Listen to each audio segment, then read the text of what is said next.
नर्मदे हर। आदरणीय दर्शकों, मैं आलोक तिवारी आपका अपने इस चैनल पर स्वागत करता हूं जिसका नाम है हिंदू तीर्थ स्थल। और आज के इस वीडियो में हम आपको लेकर के चलते हैं अमरकंटक की यात्रा पर। दर्शकों, अमरकंटक जाने के लिए आप जिस भी मार्ग का चुनाव करें, पहाड़ी मार्ग ही मिलेगा। अमरकंटक दर्शन की इस कड़ी में हम नर्मदा नदी के द्वितीय जलप्रपात दूधधारा की ओर प्रस्थान किए। कपिल धारा से आगे बढ़ने पर कुछ दूर तक इस तरह से सीढ़ियों के माध्यम से आगे बढ़ना होगा। सीढ़ियां उतरते उतरते आगे बढ़ते जाएंगे। कुछ दूर तक तो सीढ़ियां बहुत अच्छी बनी हुई हैं, आप इन सीढ़ियों को देख पा रहे हैं, लेकिन उसके बाद पथरीले मार्गों से भी गुजरना पड़ता है। इन पथरीले मार्गों में बुजुर्ग लोग जा नहीं पाते हैं, इसलिए शासन से, प्रशासन से अनुरोध करना चाहता हूं कि इस मार्ग को सुगम बनाने का प्रयास करें, इस ओर ध्यान दें। दूधधारा जलप्रपात माता नर्मदा के उद्गम स्थल से लगभग 6.25 किलोमीटर की दूरी पर तथा कपिलधारा जलप्रपात से लगभग 250 मीटर की दूरी पर स्थापित है, जो कि एक घनघोर वनों के बीच में अपनी सुंदरता बिखेरते हुए अत्यंत मनोरम जलधारा है।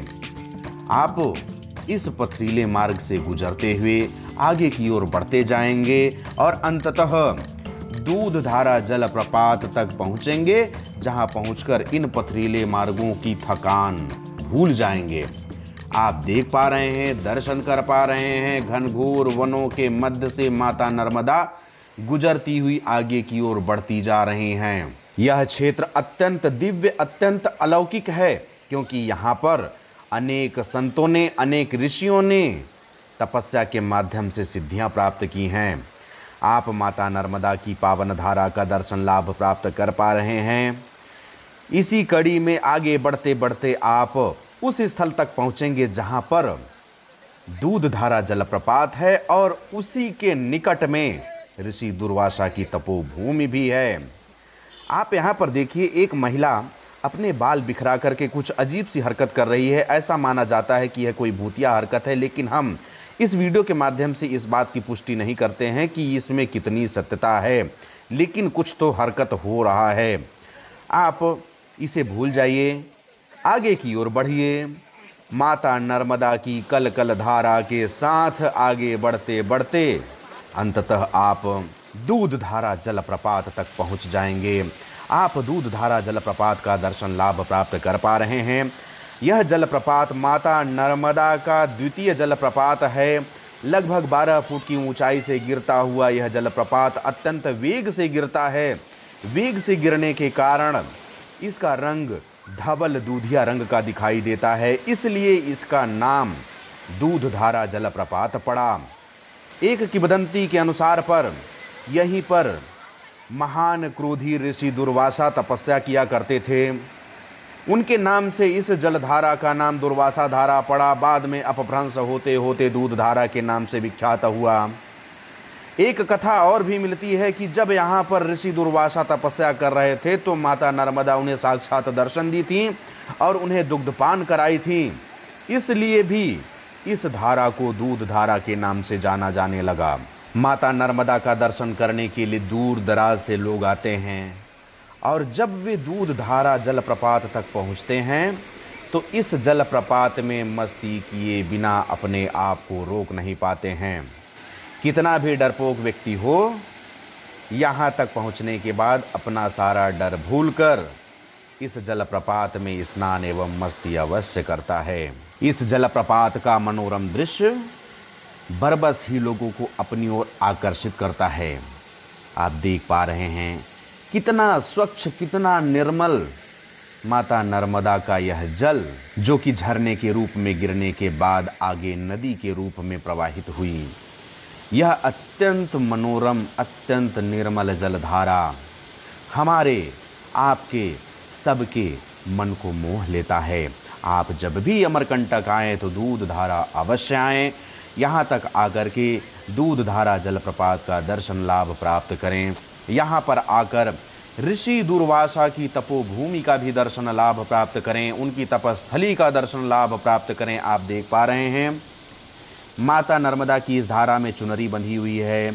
जो भी भक्तगण यहाँ पर आते हैं अपनी श्रद्धा से, अपनी आस्था से माता को उपहार स्वरूप चुनरी अर्पित करते हैं, फूल प्रसाद अर्पित करते हैं, माता का पूजन अर्चन करते हैं, उसके बाद ही अपने घर को प्रस्थान करते हैं।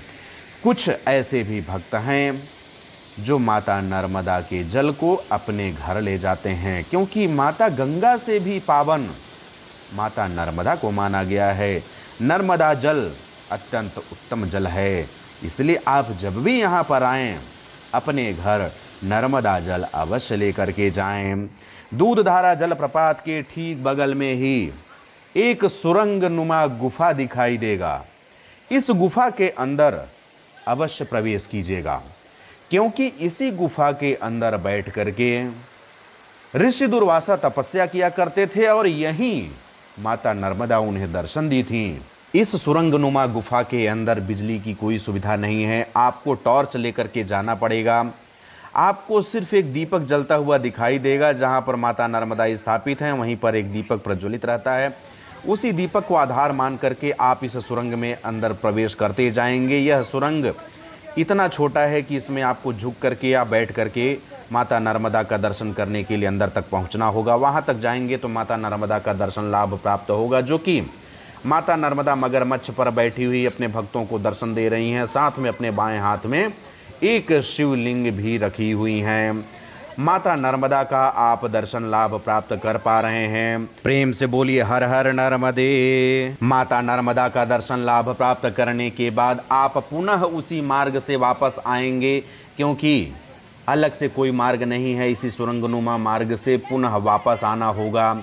जब आप माता नर्मदा का दर्शन करके वापस लौटेंगे तो यहाँ आकर के आपको ऋषि दुर्वासा का दर्शन लाभ प्राप्त होगा। अत्यंत क्रोधी ऋषि दुर्वासा यहीं पर बैठकर तपस्या किया करते थे। आप शिवलिंग का दर्शन लाभ प्राप्त कर पा रहे हैं। शिवलिंग के ठीक ऊपर से यदि आप देखें तो एक लाल कपड़ा बंधा हुआ दिखाई दे रहा है। इस लाल कपड़े के बाद आप देखें तो एक पतली जल की धारा दिखाई दे रही है। यह जलधारा शिवलिंग के ऊपर स्थापित जलहरी अर्थात मटके में गिर रही है। मटके के बाद सीधे भगवान भोलेनाथ के मस्तक के ऊपर जा रही है। अर्थात इस पूरी प्रक्रिया को देखें तो यह जलधारा पर्वत से निकल कर के सीधे भगवान भोलेनाथ के ऊपर आ रही है। यह एक अद्भुत दृश्य है, क्योंकि पर्वतराज सीधे जलधारा से भगवान भोलेनाथ का अभिषेक कर रहे हैं। आप यहाँ पर देखिए, यहीं से वह पतली जलधारा निकल रही है, जिस जलधारा से पर्वतराज सीधे भगवान भोलेनाथ का अभिषेक कर पा रहे हैं। प्रेम से बोलिए सदाशिव भगवान शंभू की जय। हर हर महादेव। इसके बाद आप यह धुनी देख रहे हैं, यह धुनी ऋषि दुर्वासा की जलाई हुई धुनी है जो अभी तक है। इस सुरंग नुमा गुफा के ठीक बाहर से यदि आप देखें तो एक गुफा और भी है, जहां पर सदैव ताला लगा रहता है, उसके अंदर नहीं जा सकते हैं। यहाँ पर बोर्ड में लिखा हुआ है सर्वांग योग्य अर्थात दिव्य दृष्टि आविष्कार स्थल। यहीं से दिव्य दृष्टि का आविष्कार हुआ था। अब सोचिए यह स्थल कितना दिव्य होगा, जहां से सीधे दिव्य दृष्टि का आविष्कार हुआ। माता नर्मदा की यह पावन धारा अपने साथ कितने ही तीर्थ स्थलों को संजो करके रखा हुआ है। इस गुफा के अंदर प्रवेश वर्जित है, इसलिए इसके अंदर का कुछ भी हम शूट नहीं कर पाए, क्योंकि ताला बंद रहता है। इसके अंदर जो भी होगा वह गोपनीय है, क्योंकि यहीं से दिव्य दृष्टि का आविष्कार हुआ था। कैसे हुआ था, कब हुआ था, क्या हुआ था, विशेष जानकारी उपलब्ध नहीं हो पाई। दूधधारा जलप्रपात के दर्शन के बाद हम अमरकंटक दर्शन की कड़ी में अगले स्थान की ओर प्रस्थान कर गए। यदि आप अमरकंटक का संपूर्ण दर्शन लाभ प्राप्त करना चाहते हैं तो हमारा चैनल सब्सक्राइब करके घंटी का बटन भी ऑन कर लीजिए, जिससे कि अमरकंटक का संपूर्ण दर्शन करते हुए देश विदेश के समस्त हिंदू, जैन, बौद्ध एवं सिख समुदाय के तीर्थ स्थलों का दर्शन लाभ प्राप्त कर सकें। जब भी हमारे चैनल पर किसी भी तीर्थ स्थल की जानकारी उपलब्ध कराई जाए तो सबसे पहले सूचना आपको प्राप्त हो और आप उस तीर्थ स्थल का दर्शन लाभ प्राप्त कर सकें। अब मुझे आगे दीजिए। नर्मदे हर।